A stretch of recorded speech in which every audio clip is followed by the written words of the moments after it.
Hey, welcome to Otaku Saga. I'm Zero. I'm DK. And I'm Rizzo, and today on Anime Reaction, we watched the third episode of Drifters.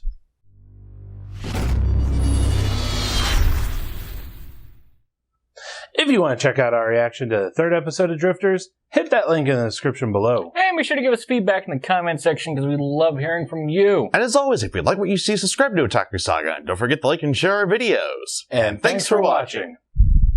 So, in our reaction here, we actually ended up watching the dub because it was a retake. And we have access to the dub, so we figured why not. But, so we'll talk about that towards the end of the discussion. In this episode of Drifters, it showed the assault on the northern wall, which I guess there's a city there. Helm's Deep. Right.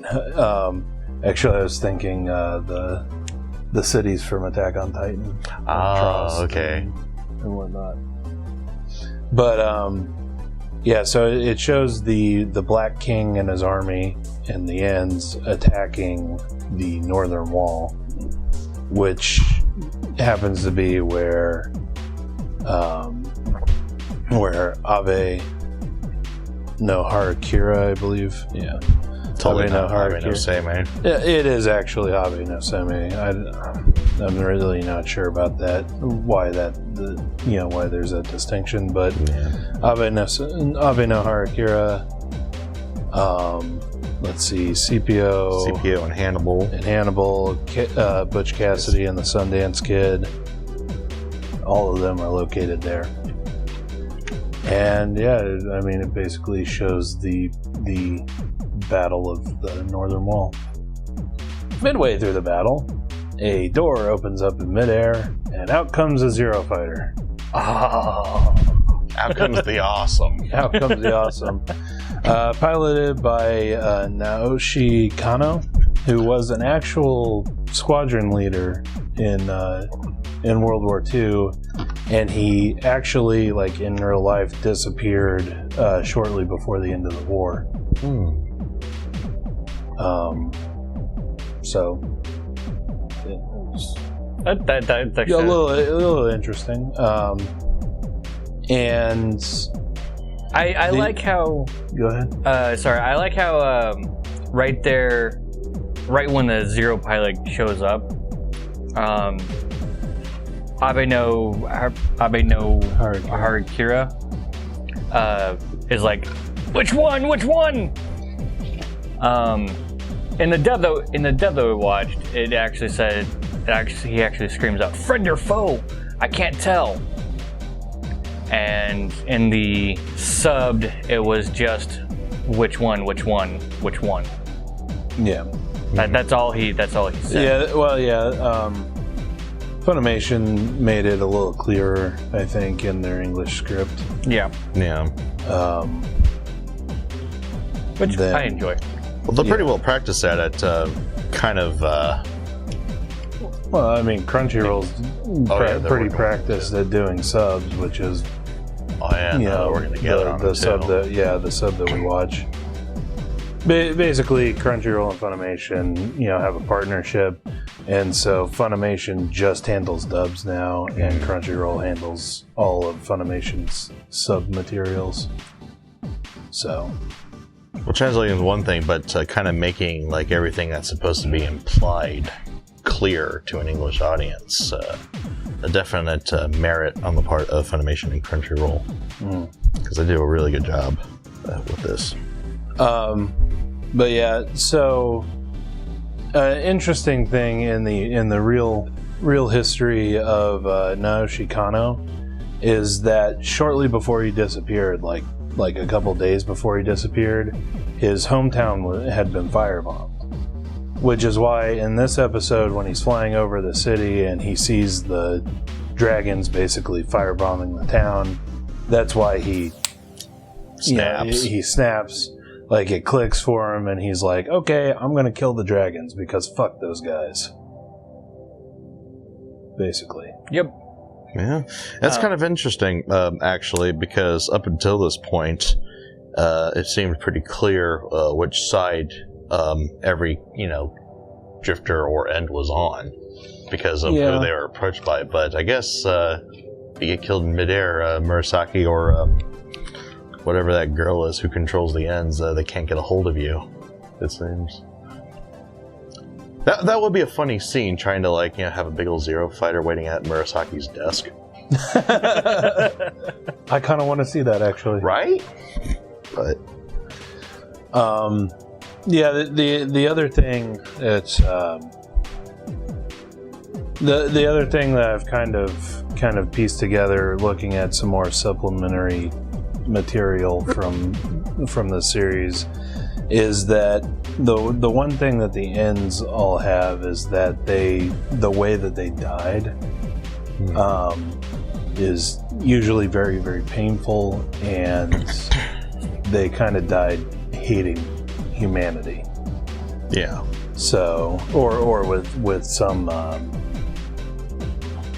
regret or something like that. Regret, or they're betrayed. That's what led to their deaths. For instance, like Joan of Arc. Joan of Arc, the big one. Or being burned at the stake. Or Anastasia, the overthrow of the Tsars. Being caught by the Bolsheviks. So, it's a kind of interesting distinction between the... They have a grudge, groups. that's it. Yeah. But yeah, so towards the end of the episode, Abe no Harukira and gets CPO and Hannibal over to the horse-drawn cart that Butch Cassidy and the Sundance Kid have, and they basically run out of town. How satisfying is it to say that sentence? Or those couple sentences. Right. So here we go, we have CPO and Hannibal, on a horse-drawn cart that Butch Cassidy and the Sundance Kid. And there you have it. It's one of the reasons why I love this series. Yeah. And there is quite the difference between the Butch Cassidy and the Sundance Kid's dialogue in the dub than the sub. It's a big difference. I strongly suggest anybody who enjoyed the third episode in the sub go watch in the dub as well. Watch both of these, sub and dub, because you could probably find a lot more.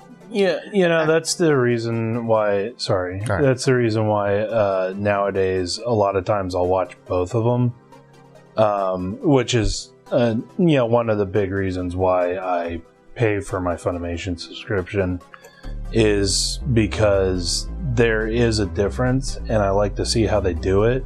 And more often than not nowadays, the dubs are really good.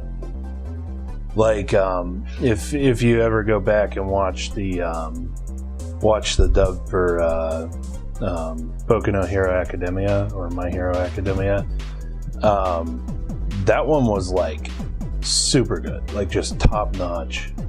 Like you could tell that they had a lot of passion for it. Yeah, and this ain't a sponsored video, by the way. This is just our personal opinions.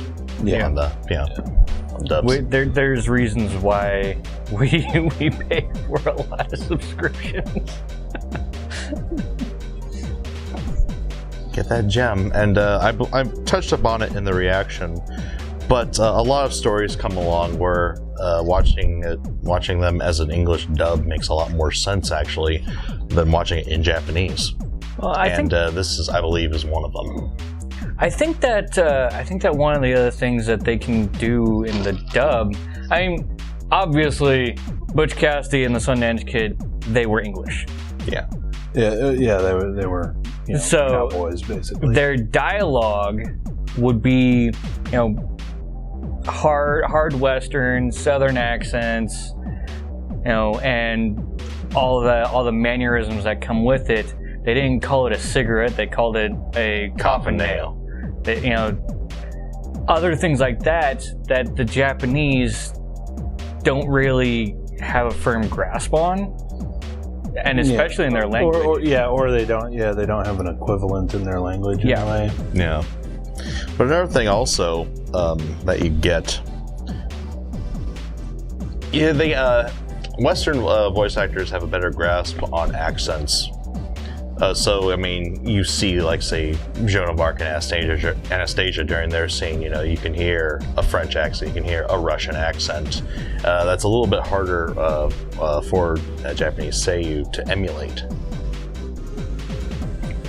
And I think that's actually probably the most interesting thing I find about drifters in general. I think that's actually why the opening is what it is because they're trying to open up more of a team up here. Give it more of an international feel, perhaps? More of an international feel. Because, like you said, you can only do so much in just the Japanese language. You can only highlight accents so much. And it just... Go check it out, see what you think, because it was quite the trip for me. Especially for a second go-around. Yeah. I think, as a Westerner, when watching a dub, if they've actually done a good job with the script like they did here in Drifters, then, like, say for Kano, the pilot, in the Japanese version, he was yelling and everything, but it wasn't quite like in the dub. He's like, "What the fuck?" or the fuck. Yeah, don't give me that shit. Yeah, he's like bewildered. He's bewildered. He's cursing like a sailor, like you'd expect the pilot to do. And I mean, it was just like really, really good dialogue. Or when the plane starts shutting down, I think I'd probably actually have to go look again. But like when he first comes through and the engine's shutting down, and he's like, what was it in the dub? He says something to the effect of, don't. Don't take a nap now. You gave me permission to sleep on the job. Yeah, that was it. Something like that. Yeah. I gave you permission to sleep on the job, asshole. Whereas in the sub, I'm actually looking at it right now. Yeah, so what we have in the sub that we had access to, which is the Crunchyroll sub, he says, "Hey, who told you to stop?" It flows a little bit better when it's like...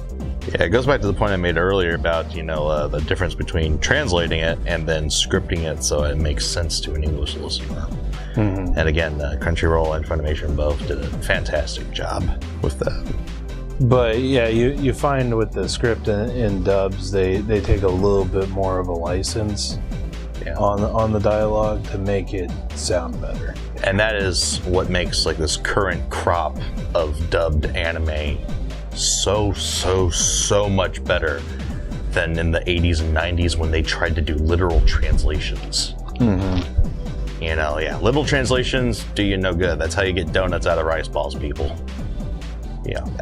Just excellent job. Actually, I think that was more taking too literal or too much license. Trying to make it understandable, I guess, or trying to culturally appropriate it. Yeah. Be the term there. But that too. That's when you get when you're trying to do literal translations. That's when you get stuff that just straight up doesn't make sense. But anyway, so Drifters is a very good dub. Yes, it is. I did point out during the credits that kind of a funny note. The voice actor who's doing the English voice for Abe no Harakira, or Abe no Seme, is Chris Patton, and he actually did Abe no Seme in another anime too, Magical Shopping Arcade of Benabashi. So that's kind of amusing. Yeah, now he's just doing a younger version of him. Yeah. So anyway, well, that's been this dub edition of Anime Reaction. I think it was actually the first time we reacted to a dub, isn't it? It is. And that's mostly because our original footage was completely lost. So in order to change it up and kind of lighten up our reactions.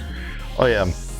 I also have to kind of bring this up though. I think we might have been like say a little bit more quiet, but understandably so because we're kind of listening for differences between the dub and the sub. So kind of fair warning, people, kind of roll with it. But yeah, just put that out there. I don't know. Anyway, so yeah, let us know what you thought of anime, what you thought of our reaction, and honestly, what you thought of our reaction to the dub in the comment section below. Yep, thumbs up if you liked it, thumbs down if you don't. But that's gonna do it for this episode of Anime Reaction. As always, I'm DK. I'm Zero. And I'm Rizzo. See you next time. The fuck? A dragon, really? Those things don't even exist! And here you are, clogging up the sky. Brilliant. Fuck.